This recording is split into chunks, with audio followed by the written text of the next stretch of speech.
page and give.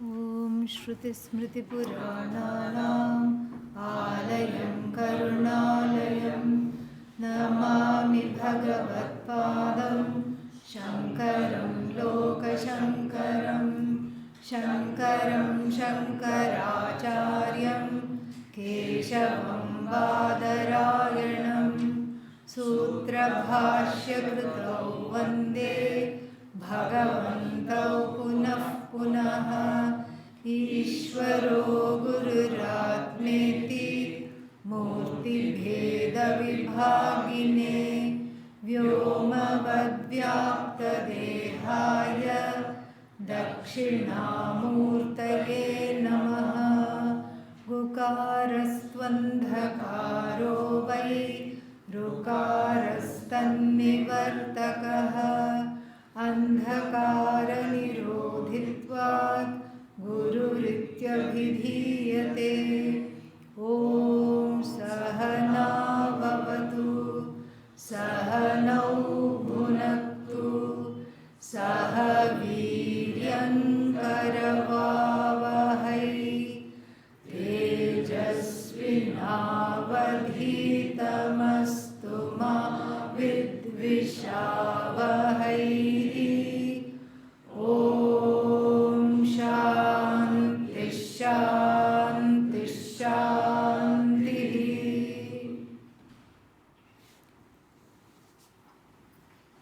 From verses 25 to 27, Bhagavan talks about how to gain the knowledge. What are the sadhanas? Shravana, Manana, Nitidhyasana, Karma Yoga, Upasana, meditation, all these things are touched upon. What kinds of values, attitudes, that was of course talked about at length in the beginning of the chapter. Now from the 28th to the 35th verse, which is the last verse of this chapter, Jnana Phalam will be pointed out. And so this Jnana Phalam means, what do I get out of this knowledge? This is important because of the human mind. Even after being immersed in the Bhagavad Gita for 13 chapters, the Jiva tends to ask, what will I get out of this? Because Brahman being Ati Sukshma, not objectifiable. It is not that, like the child is told by the mother, clean your room and I will give you a sweet. That sweet is tangible, understood, objectifiable. And here, if I clean my internal room of the Ragadveshas and make room for Brahman to be understood, what will I get out of this? No matter how many times one is told, it is not clear.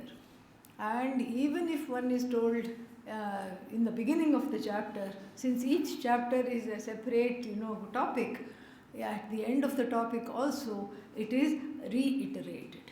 So we'll go through some of the points of this Jnana Phalam, and when you encounter it, you will recognize it and you will be able to enjoy it. So what is the first one we have already seen, I think in the 28th, did we do this one? Samam sarveshu bhuteshu vinashyatsu vinashyantam yaf pashyati sapashyati. So the first one is getting, the first Jnana Phalam is Jnana Prapti. Because of this Jnana Prapti, Atma Jnana Prapti, what happens? One gets out of samsara. One is no longer in samsara. What is samsara? Some sorrow or the other. That is what samsara is. And how is this sorrow coming? Because of the mix-up between mithya and satyam. What is satyam is Purusha, Kshetrajna, also going to be called Kshetri in the last verse. Kshetri, Kshetrin, one who is in the Kshetra, Kshetra in, okay. And so this Kshetrajna is mixed up. Why? Atma Ajnanat, because it is mixed up with Prakriti, with Kshetra, with everything Jada, with everything Mithya. And this mix-up of Satyam and Mithya is the cause of samsara. This mix-up is the cause of samsara. And that samsara is naturally leading one to sorrow, one to strife, one to all kinds of anxiety, and taking the real, the unreal to be real, taking the finite to be infinite first, and then grieving as a result, and then what happens? One takes the unreal to be real. So first Jnana Prapti Phalam is the dropping of samsara. And what is the connection between Jnana Prapti and the dropping of samsara? The dropping of samsara is contingent upon this Jnana Prapti. No other way can we do this. Why? Because one is not separated from moksha by time or place. The separating factor between myself and the phala of this jnanam is what? Ignorance. Ignorance is the separating factor. So therefore, the ignorance has to be dropped. The ignorance can only be dropped when one is told about the nature of the I. Why I have to be told? Just like that. We have seen this example many times. The glasses are over the head. Forgot. The person forgets. And then what? The person has to be told. It's not that I am not the possessor of the glasses. I am already the possessor of the glasses.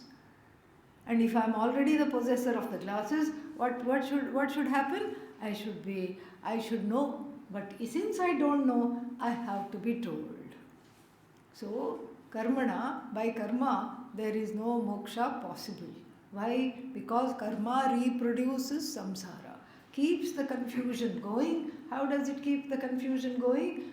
Because one identifies with karta. Because without identifying with myself as a doer, how can I do things? Not possible. Unless, of course, one is a karma yogi, which is not what is being discussed here. And so, if I am identifying as a karta, then why is the karma? Bhogaya karma. Everything is for bhoga alone. I become a karta only in order to be what? Bhokta. Because otherwise there is no point in doing karma. If you ask somebody, what are you doing? I am cooking breakfast. Oh, that's nice. Are you going to have breakfast after this? No, I am going to start cooking lunch. If somebody says that is not correct. Bhogaya karma. So the karma is done in order to become a bhokta. In bhokta itself is all this, the premium is put. I, as the experience of karma phala, that is why the life, according to some people, before the gain of the knowledge, that is why it becomes worth living. Because I get something out of it. So everyone wants to not become a karta. Karta I have to become in order to be what? Bhokta. This is the mix-up. So the first one is the general jnana phala is, what is that? Dropping of samsara, totally. Then we can go specifically. Then specifically means the one is going to be mentioned, akartaram saha pashyati swam.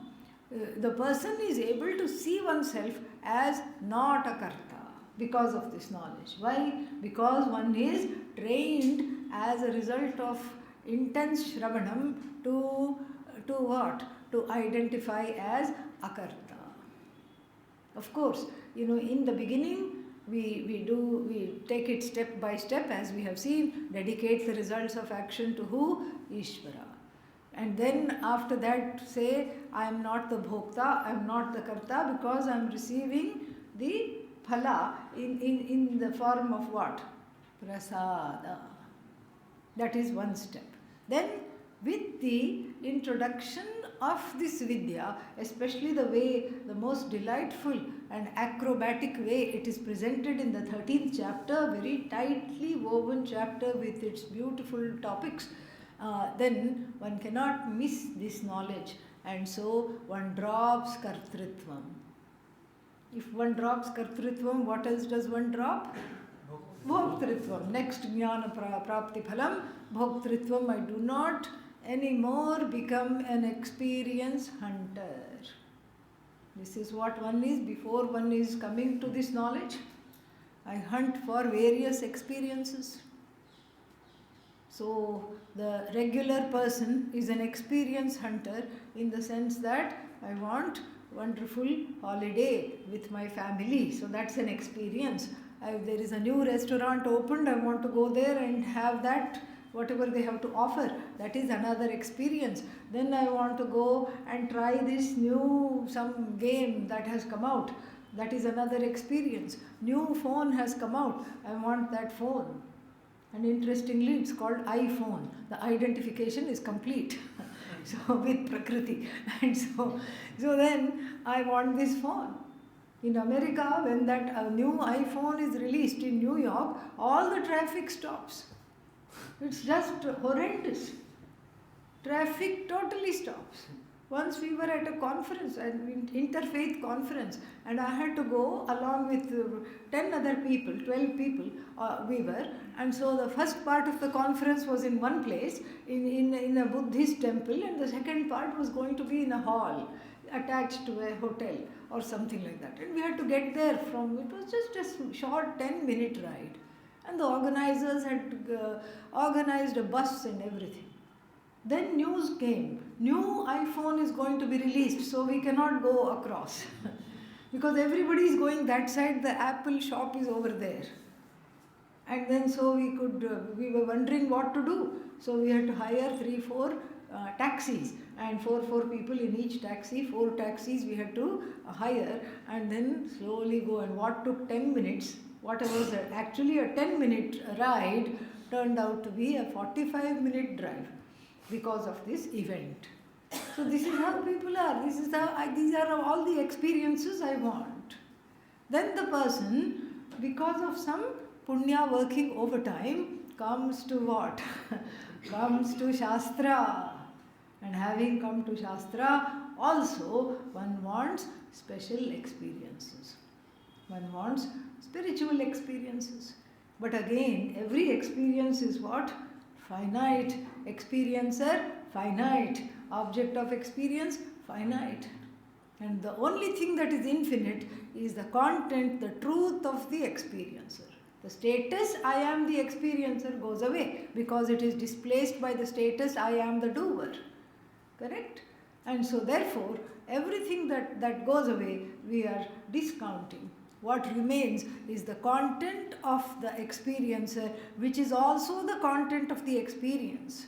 And that which bridges the experiencer with the experience is what? A means of knowledge, sight, hearing, whatever it is. That is also mithya. Jnanam, jnata, jneyam. All three are mithya.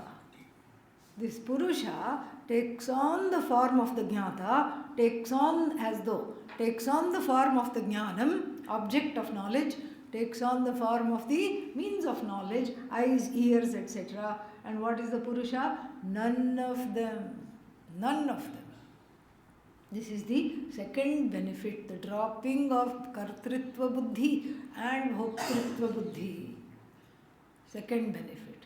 And the third benefit is sarvatma bhava, seeing Ishvara as oneself, seeing Ishvara as everywhere, all the time. Waking, dreaming, sleeping, I see that Purusha everywhere. See again means what? Know. And that knowledge is not just a manufactured knowledge, it is a reality. Because the more I abide within my own body, mind, sense complex, the more I get away from what? Prakriti Seva, this is called. Prakriti Seva means what?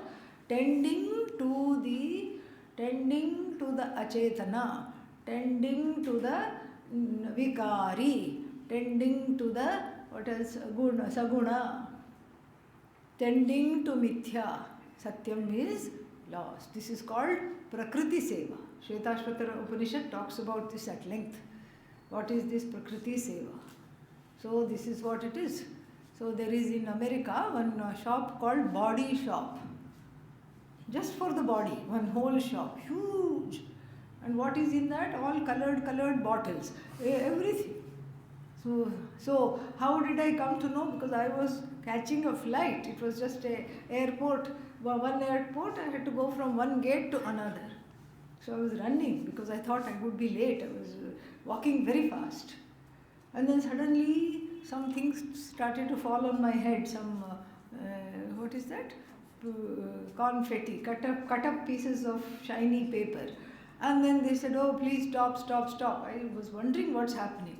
Then they said, you are the 100,000, 1 lakh visitor. I said, I'm not visiting the shop, I'm going straight. They said, no, you passed the shop, some bell rang. And so then they had something and they said, we want you to come inside and look.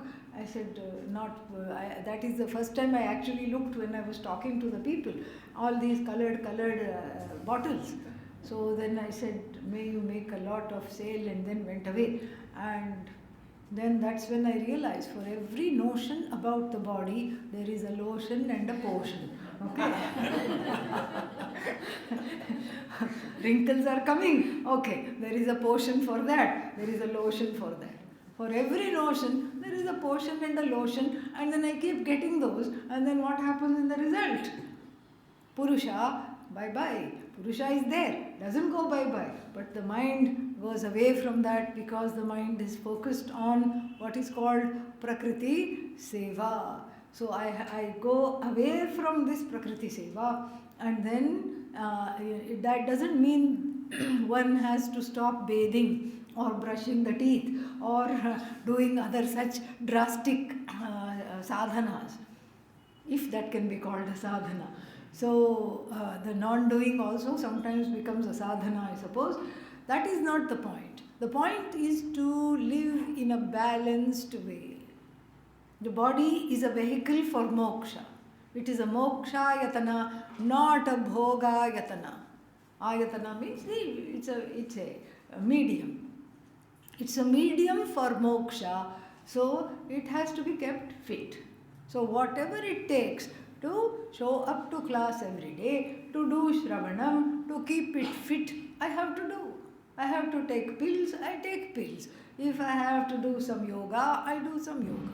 If I have to walk, I walk, whatever it is. All the time, it is being kept fit for moksha. Because even to sit and listen, the body's cooperation is needed. The mind's cooperation is needed. If the mind stages a rebellion, then one cannot understand. One may be physically sitting, but one cannot understand. And so, this way, what is the place of Prakriti for the seeking and the internalization of myself as Purusha is this Jnana Prapti. And the place of Prakriti is very beautifully given here. That is the next Jnana Phalam. Then finally what? So Sarvatma Bhava and the place of Prakriti, not giving it too much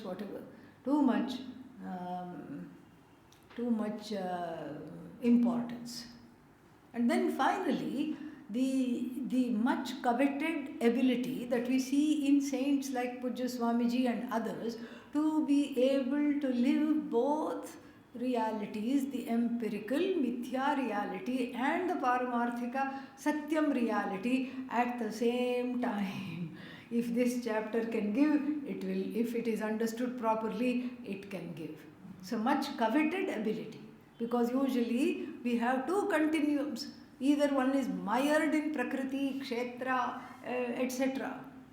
Or one is totally in some kind of a unreachable, untransactable, useless state. Useless means empirically speaking.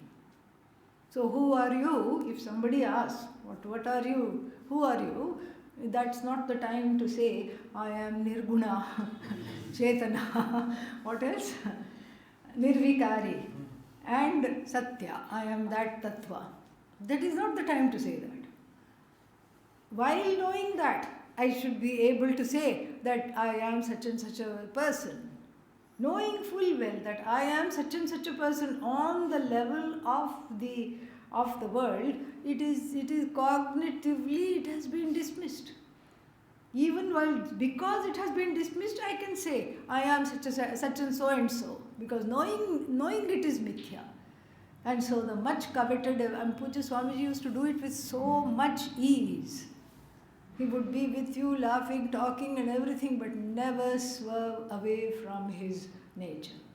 And that is what one wants, and that is what the study of this chapter and in particular, and Jnana Prapti in general can give. Now that we have looked at this, what all it can, the Jnana Phalam, we can look at the verses. Next one. Samam pashyaniha sarvatra samavasthitam ishwaram nahi nastyatmanatmanam tato yati parangatim. Samam pashyan. What? Ishwaram. Ishwaram samam pashyan. Seeing Ishvara as the same, unchanging, same Ishvara. Where? Samam pashyan iha. Iha means starting with one's body. Iha, which is also where? Sarvatra, everywhere. Samavasthitam, the one who is in the same unchanging, formless form everywhere. Not that you look for Shiva in people if you are a Shiva Bhakta, and you look for Narayana in people if you are a Narayana Bhakta. In the beginning, that's okay. That's a very nice way to do it. But then one transitions to all the things we discussed about the Purusha. Nirvikara, Chetana, Satyam and Nirguna. This is what we see Ishvara as present in everything, everywhere, at all times. Doing that, meaning abiding in this knowledge, what happens? Nahinasti atmana atmanam. Atmana, by oneself. Oneself means what? By the mind. Antahkarana. Atmanam, that self, the Atma. Nahinasti, does not kill, does not ruin. Nahinasti atmana atmanam nahinasti. And then param gatim tataha. Tataha means because of this. Tataha param gatim yati, gains this knowledge, which is the ultimate knowledge. Beyond this there is nothing else. The ultimate knowledge is gained as a result of this. Nahinasti, does not destroy oneself. What?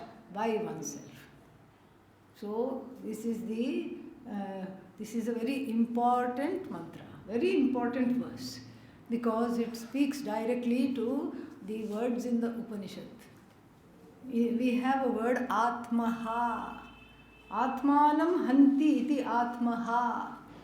Atmaha, short form. Hanti iti ha. Atmanam hanti iti Atmaha. The one who destroys oneself.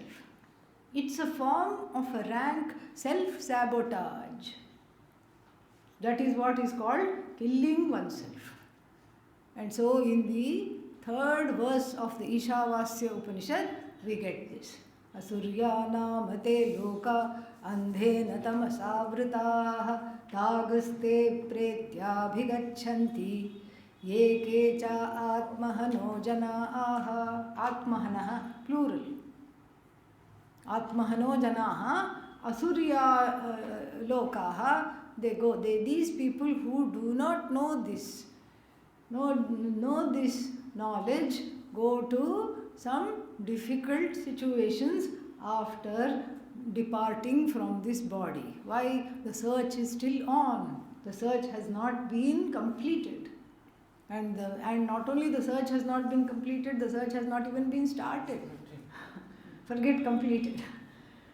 Nobody has started this search. And because of that, they suffer. Because of that, they keep going into difficult lokas, difficult experiences. This is, they go through dukkha. Even in the afterlife, their life is filled with dukkha.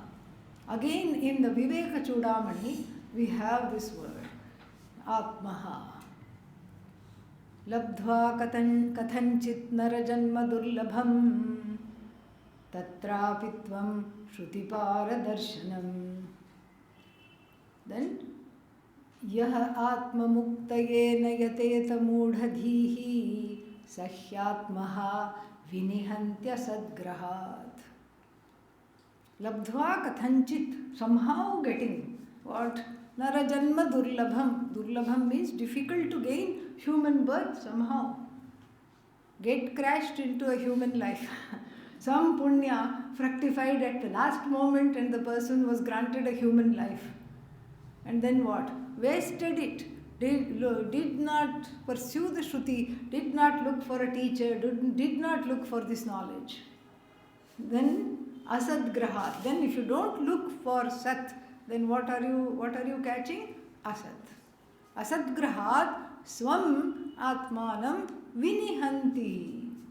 Destroys oneself. And Adi Shankara gives a beautiful bhashya in the Shvetashvatara Upanishad for this and also for this verse. Same bhashya, it's just amazing. Same points, 2 points he raises and he explains. First thing he says is, how does one destroy the Atma? Atma here means just the body, mind, sense complex. One destroys because it is unfit for gaining this knowledge. Because I have wasted this life, I have wasted the buddhi, I have wasted the mind, and then through what? Through too much indulgence in the sense objects. And as a result, I have come to grief, mistaking repeatedly the finite for the infinite. That is what the cause of grief. I want everything to be unending, but I don't pursue that which is truly unending, which is myself. And so therefore, I destroy myself. Because I destroy, through this overindulgence, I destroy the chances of gaining this knowledge. One meaning he gives. Second meaning is, it's as though I am destroying the Satchidananda Atma. Why? Because I cover it. It doesn't exist for me. This Satchidananda Atma doesn't exist for me. Who is this me? The one who is not pursuing this knowledge. That person. For this person, the Satchidananda Atma doesn't exist at all. So it's almost like it's killed off.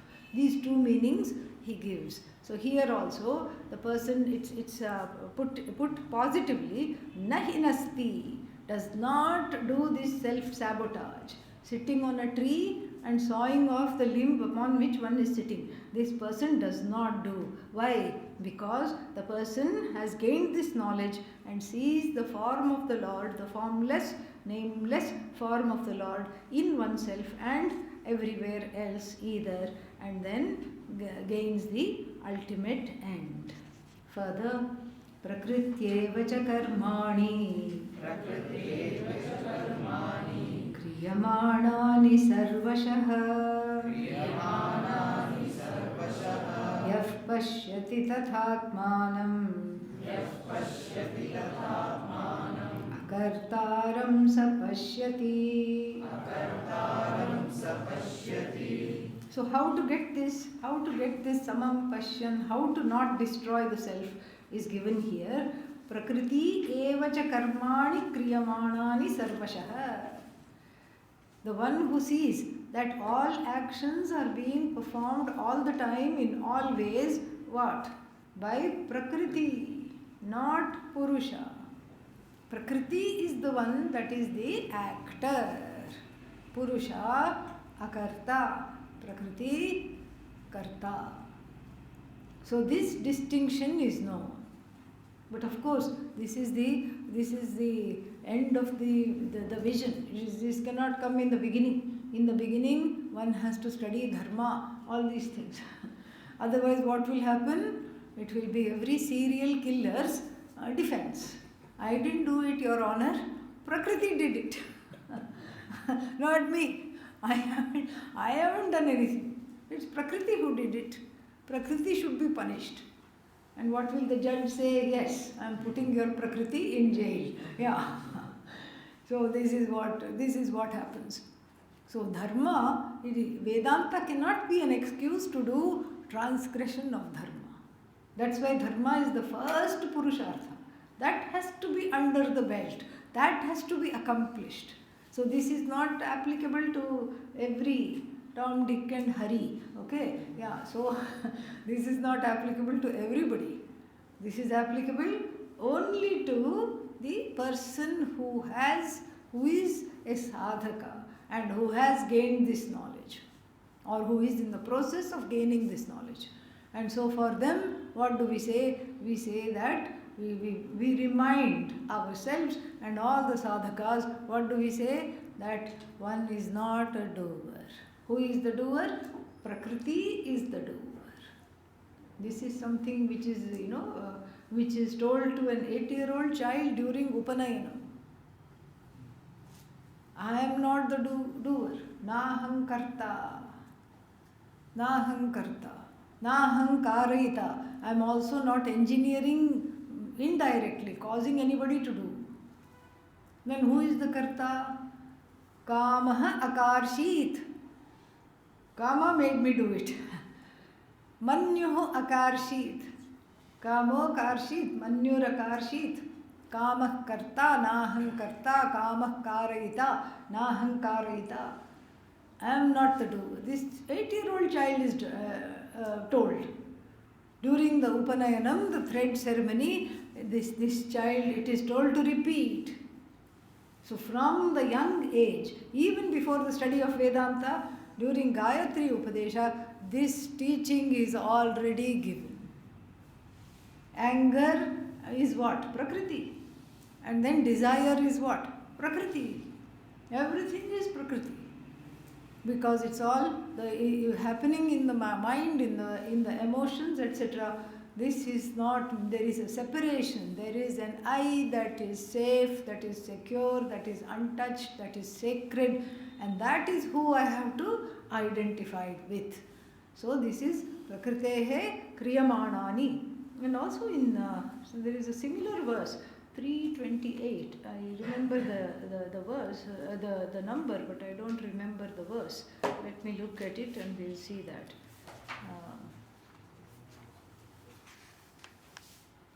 Prakrite gunasammudhaha, 28. Tattvavittu mahabaho gunakarma vibhagayoho gunaguneshu vartante iti matva na sajjate. And then 27 also, prakritehe kriyamanani gunaihi karmani sarvashah ahankara vimudhatma karta ahamiti manyate. You see, this was already told in the same way. Verse 27, exactly the same. Prakritehe kriyamanani. So these actions are performed, impelled by the gunas of Prakriti, the body, mind, senses. The person who is deluded about this truth, ahankara vimudhatma, thinks what? Aham karta iti manyate. And so here the same one, prakriter chaiva karmani kriyamanani, almost similar. Yaf pashyati, the one who is able to see, tat tatha atmanam, there in that, because of that one is able to see oneself as what? Akarta, akartaram sapashyati. One is able to understand, I am not doing this karma, the karma is happening. This again doesn't require any posturing. Pujya Swamiji used to tell one joke. There are some adhinams, means these lineages in South India, and then there the sadhus are told to practice this separation from Prakriti and identify with the Purusha. So, Maharaj, when did you come? This came yesterday. When are you going? This is leaving day after tomorrow. This came yesterday. This is leaving day after tomorrow. Have you had your lunch? No, this is very hungry. So we don't need this kind of a posturing. You can say I, but what kind of a I? Badhita I. A sublated I. An I that is negated from identifying consciously with the body, mind, sense complex. We don't need to have any kind of a funny language and scare people away. As it is, we are scary. But then, no need to further scare people away. We have to be as normal as possible in speech and behavior while enjoying this knowledge fully within. And then, this is the one, this we have seen. Next one. Yada bhuta prithak bhavam ekasthamanupashyati tata eva cha vistaram brahma sampadhyate tada. A clean yada tada construction. Yada, when, tada, then. So, a conditional presentation. Yada, when, bhuta prithak bhavam. Bhuta means beings. Prithak bhavam means the separateness of the various beings. Prithak means separate. So, the separation of these various beings one sees naturally. So, even the jnani, see, there are two kinds of adhyasa. One is called rope snake adhyasa. What is rope snake adhyasa? So, this is the dharma adhyasa. The dharma adhyasa means attribute based adhyasa. The attributes of the snake are transferred onto the rope. Then, rope jnanena aropaha nivartate. After knowing rope, the aropa goes away. Correct? What happens to the snake after knowing rope? Bye-bye. No more snake. It's only rope. Where was the snake? Here. It was projected.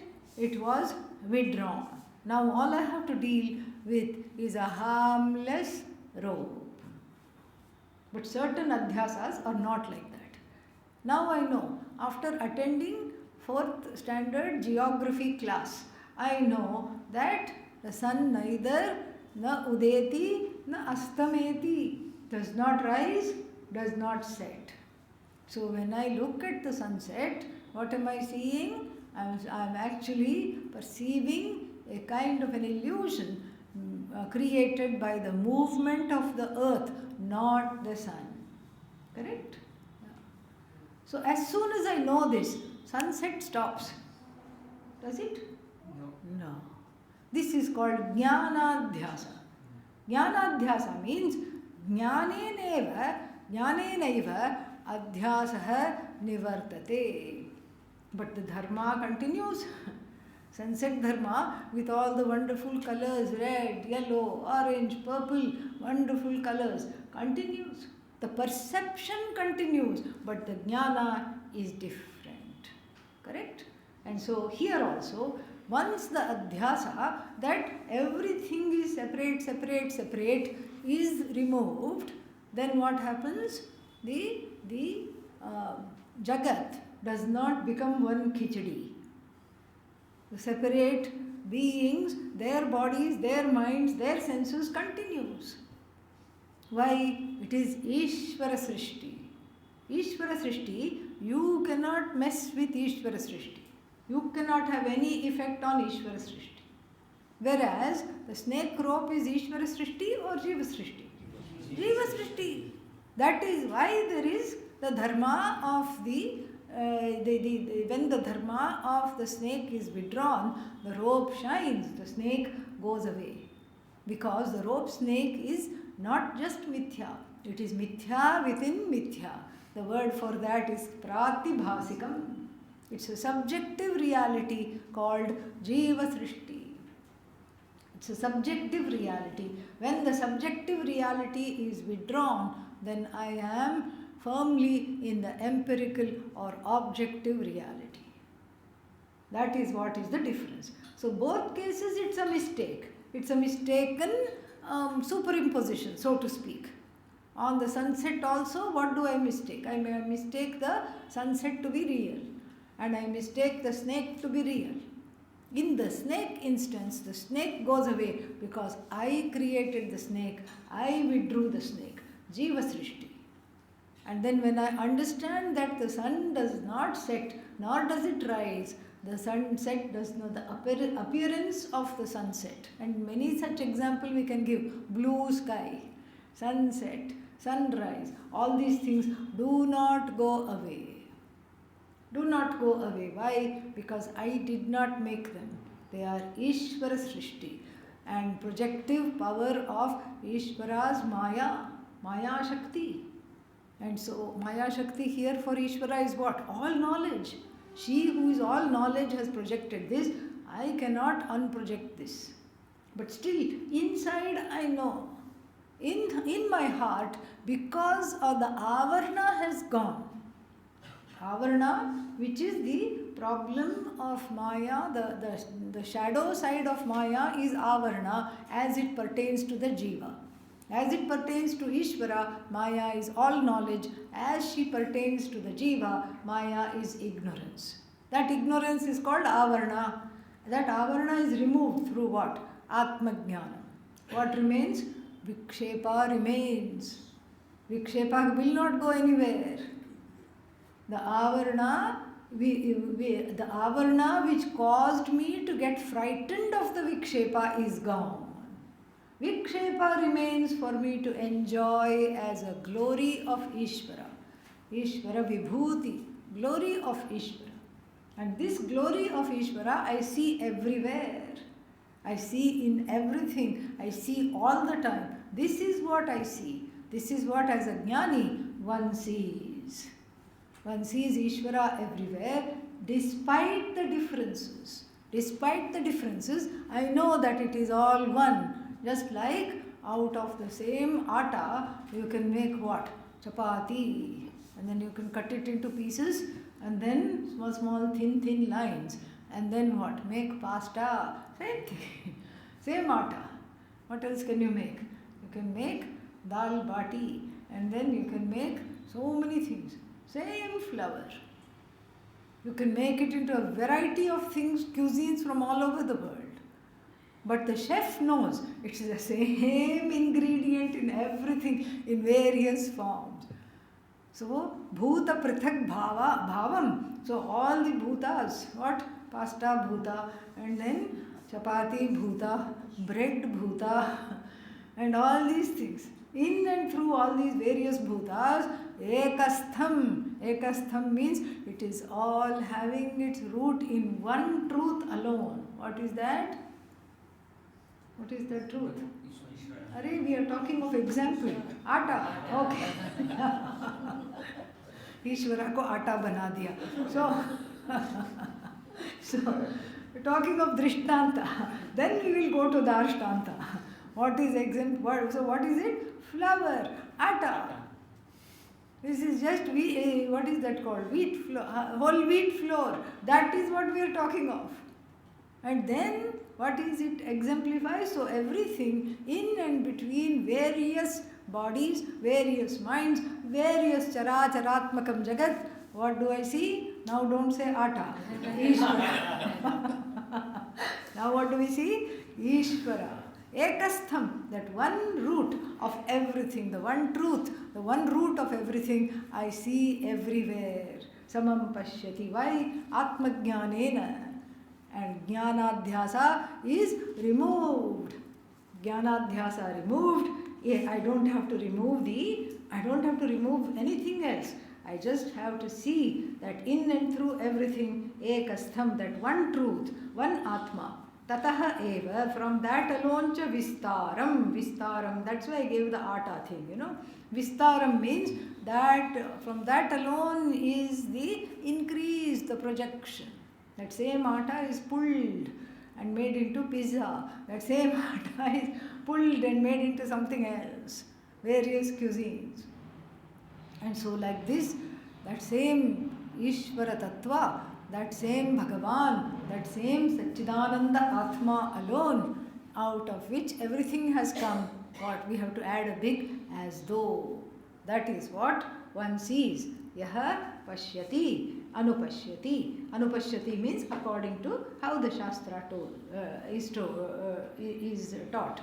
Then according to Guru and Shastra Upadesha, Pashyati, and then from that alone is the projection, the various distinction comes. And then Tada, then when the person knows this, Brahma Sampadyate, gains Brahman as what? Herself, himself. Okay? Then, next one. Anaditvat nirgunatvat Paramatmayam avyayah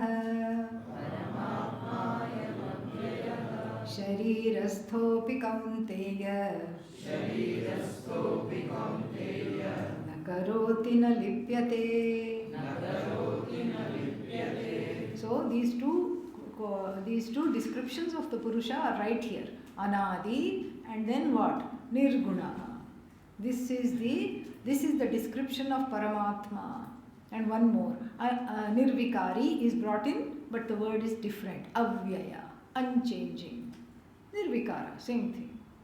So Sharirastha api, even though this Purusha is the indweller, this Ishvara is the indweller of the body, then because it has no beginning, meaning limitless, because it has no form, nirguna, it is free of all gunas and forms, and because it is unchanging, O Kaunteya, O Kunti Putra, nakaroti, does not do anything and is not affected by the results of action. This is very important. This is Sharirastha Dehastha Ishvara. So from the standpoint of the body, mind, sense complex also, that same Ishvara that prevails in Bhuta Pratak Bhavam, that which is there in all the beings, is also there in the same form as me. And then who is reaping the fruits of action? Prakriti. Who is reaping the fruits of action? The one who thinks himself, herself to be Karta, Bhokta, Pramata. That is the one. Not I, who is untouched by that. Because you see, even when one is saying, I am having a spell of bad karma in my life, who is saying that? The one who is free of karma. Otherwise you cannot observe.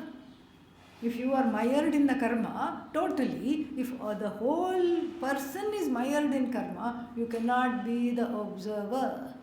And we know from Vedanta, KG class, what do we know? Whatever you observe, you are not. So the karma phala you observe, you are not. And the bhokta that you observe, you are not. Very simple. We have seen this in many other places. Then two examples are given. And here these are the same examples given by all Vedanta writers. Because Vedanta writers, poets, they need something to compare Atma. What will they use? Space. And another example, light. So these two examples are given. Both the things we will chant together. Yatha sarvagatam saukshmyat Akasham nopalipyate Sarvatravasthito dehe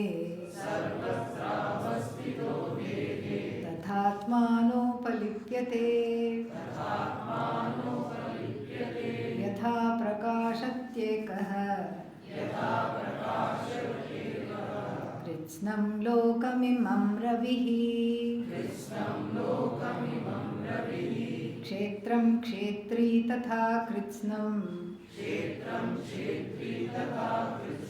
Prakashayati Bharata. First, we will see the space example. This is not something we have not encountered, so it can go quickly. Yatha sarvagatam saukshmyat. Saukshmyat means because it is subtle. Sukshma, sukshmasya bhava, saukshmya. Shyanj pratyaya. So, saukshmyat, because of its subtlety, what happens? And because of its sarvagatatvam, because it is all pervasive and subtle, what happens? It is not affected. It is this. What is not affected?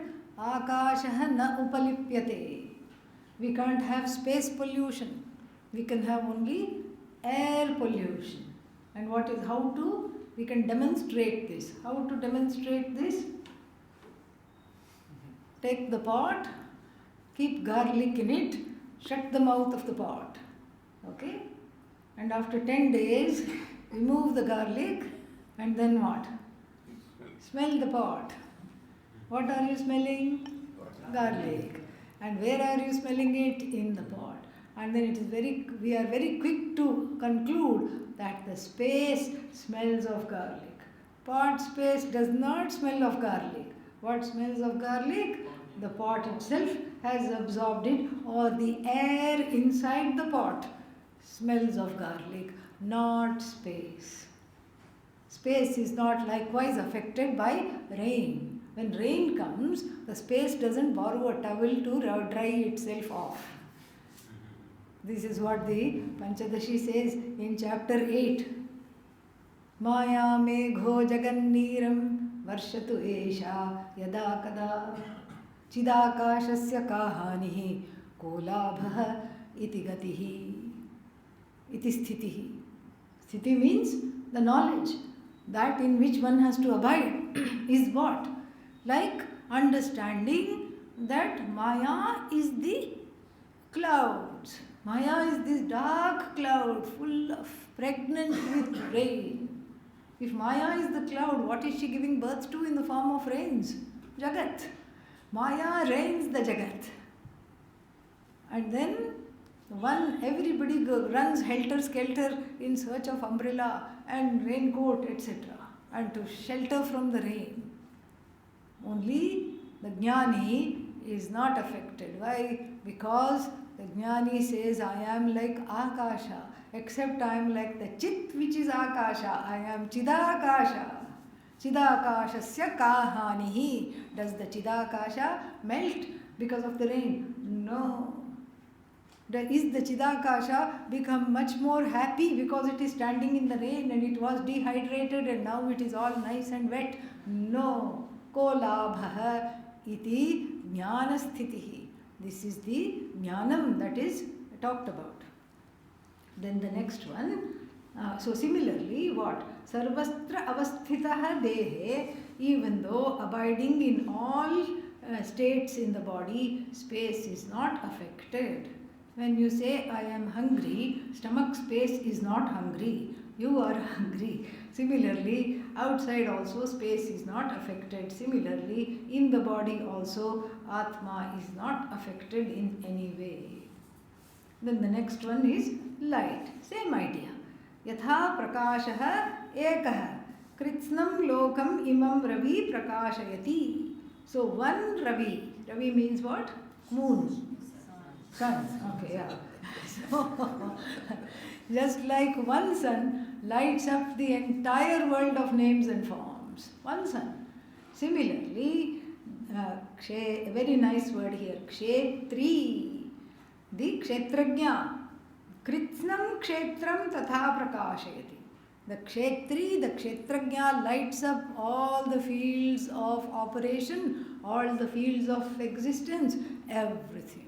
The fields being what? Finite, the infinite kshetri, kshetrajna brings them to light without being affected by the finitude. And this we saw in earlier also. What is that? Suryo yatha ekah chakshuhu na lipyate doshaihi chakshusaihi bahyaihi ekastatha sarvabhutantaratma na lipyate loka doshaihi bahyaihi, or something like that. We saw that where? Kathopanishad. Suryastatha sarvalokasya chakshuhu na lipyate bahyaihi doshaihi ekastatha sarvabhutantaratma. Like this we saw that. And chakshusaihi doshaihi na lipyate bahyaihi doshaihi atma na lipyate. So one who illumines is not affected by what is illumined. In the last two, kshetra kshetrajnayorevam antaram jnana chakshusha bhuta prakriti moksham cha ye viduryanti te param. Ye viduhu, the ones that know, yanti, they gain the ultimate end, which is moksha. But here we have to be careful. First, let us look at the first line. Kshetra kshetrajnayoho evam antaram. Antaram means the separation, the distinction between kshetra and kshetrajna, the one who understands through the eye of knowledge. Very beautifully put. Through the eye of wisdom. Shiva's third eye, that burns kama, that eye of wisdom, the one who understands through the eye of wisdom, figuratively used. The eye of wisdom, the one who understands the differences, bhuta prakriti moksha. Moksha here is not moksha. Moksha means what? Freedom from prakriti. That is the moksha here. Absence of prakriti. In the reckoning of the Purusha, the absence of Prakriti, the freedom from Prakriti. The one who understands, they gain the ultimate end. So they are the ones who are what? Kshetra kshetrajnaya. So the one who is not affected by identifying with the kshetra. Kshetra is what? Prakriti. Prakriti is changing all the time. If I identify with the changing within myself or without, even outside, then what? It is a recipe for grief. These are the raw materials to cook the soup of grief. That's what. And then the soup of grief, 2 ingredients, fears and tears. That is what are the main ingredients, and then this is what happens. And so therefore, jnana chakshusha, therefore I have to open, like Lord Shiva does, the third eye. The third eye is associated with anger. No, it is the eye of wisdom. That's why we put something here. We acknowledge it as an energy center. To activate that, we put some vibhuti, kumkum, chandan, something to anoint that. And so, therefore, the one who is able to see through, figuratively, the eye of wisdom. And then what happens? One is free of that mix-up of kshetra, kshetrajna. That mix-up is what is the cause of samsara. And then the one who sees this through the jnana chakshu is what? Is the one who is free of all kinds of problems here, hereafter, no need for birth. Bhuta prakriti moksham. Freedom from prakriti. Bhuta prakriti means the bhutanam karanam. So that which is the cause of all beings. And so prakritehe, from that prakriti, moksha. Gaining moksha is moksha from that prakriti alone is called moksha. They gain the ultimate end. Om Tat Sat. Om Tat Sat. Iti Srimad Bhagavad Gita Upanishatsu. Brahma Vidyayam Yoga Shastre. Shri Krishna Arjuna Samvade. Kshetra Kshetrajna Vibhaga. Yogo Nama. Trayodashodhyayah. Om Purnamadav Purnamidam Purnat Purnamudachyate Purnasya Purnamadaya Purnamevavashishyate. Om Shanti Shanti Shanti. Hari Om.